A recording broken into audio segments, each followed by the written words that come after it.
ka na pala, anak. Magaling ka ba sa school? Eto. Regalo ko sa'yo yan.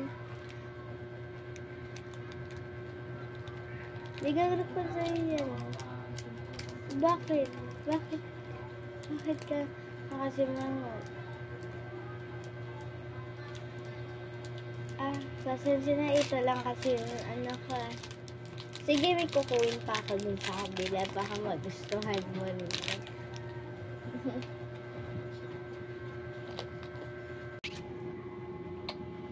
Kaka-boring naman. Ayun lang yung regalo sa akin ni mama, hindi iba.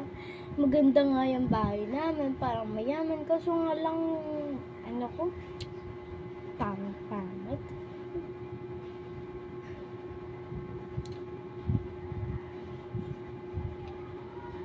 Anak, ano yan, mami? Ano to? Teddy bear? Biscuit? Anong magagawa ko dito? Ano ba naman yan, mami? Hindi ka man nag-iing. Yan lang yung baon na. Ayun lang yung regalo mo, mami. Thank you na nagregalo ka pa. Ito lang naman yung regalo. Ayun lang yung regalo ko. Maganda nga yung bahay natin. Pero ganito lang yung regalo.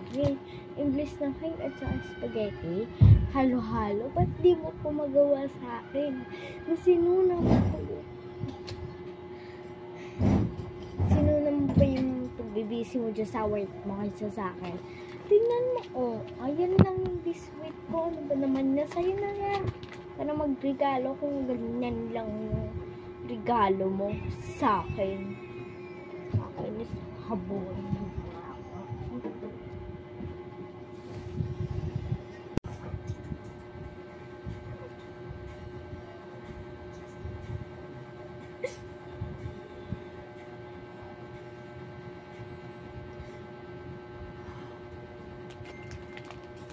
Pasensya muna, anak, ha.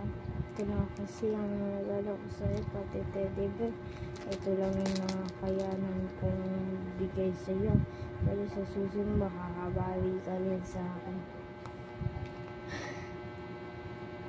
Pag tatabrahon ko, may regalo ako sa'yo bukas. Talagang masaya-masaya ka dito kasi lipstick ang iririgalo ko sa'yo. Pero kaya mo yan, itatago kita. Pero masakit yung dibdib ko. Pero kayain ko to. Kayain ko yan para ano. Nabilan ko ng